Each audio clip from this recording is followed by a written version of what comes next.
What's going on, guys? Danny here from Metal Couch, and today we're going to be discussing what I consider to be a classic album from a very influential death metal band. That band would be Behemoth. And today we're going to be talking about their album Kia Cultus. Pretty sure that's Kia like the car. I'm not quite sure. I've heard both, Kia and Kaya. It's all very confusing when you start dealing with foreign languages, words that are not in common circulation anymore. But anyway, Behemoth is a band that I was introduced to when I was first getting into metal. In fact, Behemoth was one of the first live shows I ever went to with a friend of the show, Vince.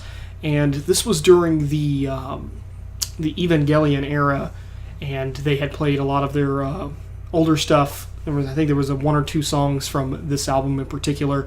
Also, another one of my favorite songs, Chant for Eschaton, was also played there. And that kind of got me going back and listening to some of their past discography. And this was an album that had always stuck out to me. It's friend of the show Vince's favorite album from their discography, and, well, for many reasons I can see why.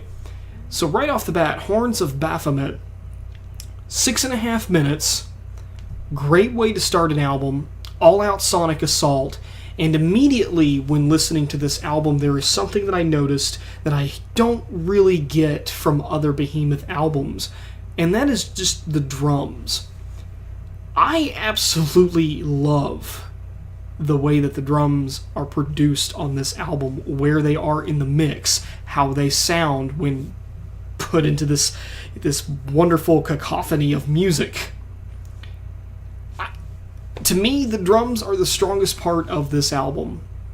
Not to say that the guitar tracks are any slouch whatsoever, but the drums, this is definitely a drum album.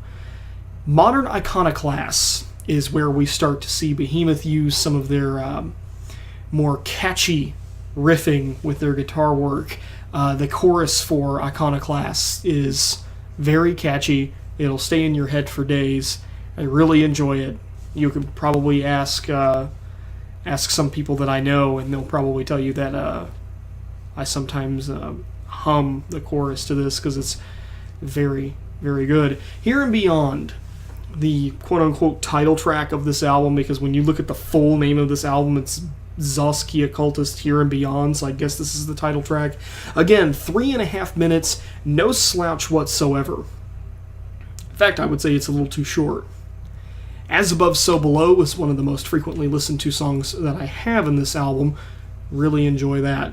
Blackest of the Black, nothing really too special here, but kind of a laughable title. But again, no qualms here. Then we get to the 6th track, which, forgive me if I butcher this, but Hekau 718. And this is one of those tracks that I've pointed out on different albums by different artists where it's less than a minute long, in this case 43 seconds, and this is where it definitely shows the era that this album was released in, 2002 to be exact. This is a very industrial sounding track, very synth driven, and good synths, not bad ones. But again, I'm not that huge into industrial, and I think that it somewhat takes away from the speed of this album and just the overall flow. Wasn't really digging 718, and I never have. Then we have The Harlot of the Saints, which is probably, besides Iconoclasts, and I'm getting ahead of myself, but it's probably my second favorite song off of this album, and then moving into No Sympathy for Fools, which is probably my favorite. The intro to No Sympathy for Fools is a kick-ass intro. You'd be hard-pressed to find an intro that's this good, that makes you just want to punch or kick something. Then we get Kia Cultus, which, again, title track, not quite sure. This track stands out because it has a solo in it. A good one at that.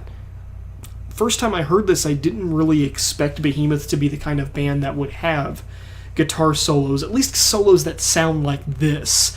This is very, I don't want to say traditional, but it is out of character for Behemoth to put a solo like this in their song, yet it still fits. and is very well executed. Really enjoyed that.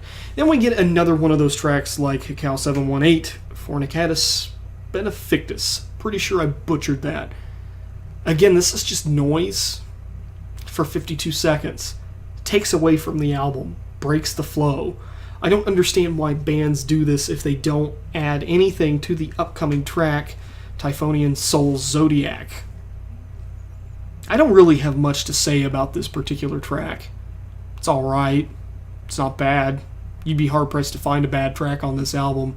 And then we close out in a kick-ass way with Heru Raha, Let There Be Might, which is a very badass song title. Good luck trying to tell someone, hey, yeah, somebody just asked you on the street, well, what song are you listening to? It's a song called Heru Raha, Let There Be Might. They're going to look at you with probably a very peculiar look and wonder what is wrong with you. Again, 3 minutes and 3 seconds of all-out badassery from Behemoth. Now, why do I label this album a classic album? And after all, typically when you think of classic, you think of something from 30 years ago. This, to me, is the pinnacle of Behemoth in their death metal goodness. I don't think that an album in their discography that's yet to come out that's topped this. It's great. It's damn near perfect, except for those 2 tracks that just break the flow. This is a perfect album. You would be hard-pressed to find a death metal album from this era, early 2000s, that feels as good as this, that has as much replay value as this, and kicks as much ass. Because you got to keep in mind what we're dealing with in the early 2000s. Nu metal is starting to gain ground. We're dealing with the bullshit of System of a Down, fucking Limp Bizkit, and that garbage, and nobody wants to deal with that. To have a metal album come out like this and say fuck you to these kind of people, what more can you ask for? It's a diamond in the rough. And in my opinion, going to go out on a limb here and say probably the best Behemoth album. The only reason why I wanted to review this as a classic album now is because many people have asked me, why haven't I reviewed The Satanist? And it's because I listened to albums like Zaskia Cultus, and then I listened to The Satanist and realized that Behemoth are not the same band they were in 2002. And that's slightly unfortunate, because I did not enjoy The Satanist. But then when I listen to an album like this, I remember that Behemoth overall, when you look at their discography, are a pretty good band. And if you haven't listened to this album, I highly recommend that you do. If I were to give this album a grade out of 10, I would give it a 9.5. 0.25 taken off for each one of those weird little segments of noise that break the flow. This is a damn near perfect album. A great, great representation of death metal, and you'd be hard-pressed to try to find something from this era that can quite match it, in my opinion. 9.5 out of 10 for me. Danny here from Metal Couch, signing out.